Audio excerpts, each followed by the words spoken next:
visiting us in this memorable occasion. And if there's one person here tonight who is more than grateful to see all of you, that would be Avalon Celebrate Kisi.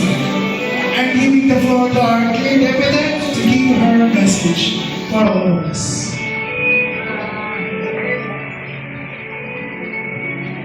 First of all po, I want to say thank you to everyone who attended my birthday, to everyone who prepared it, those who danced, and those who smiled today for me. Thank you for everything, for your support, and for your presence. I hope that you guys all enjoyed today.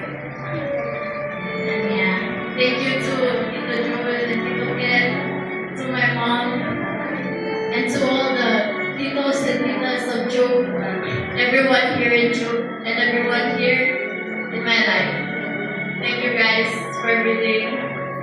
Thank you.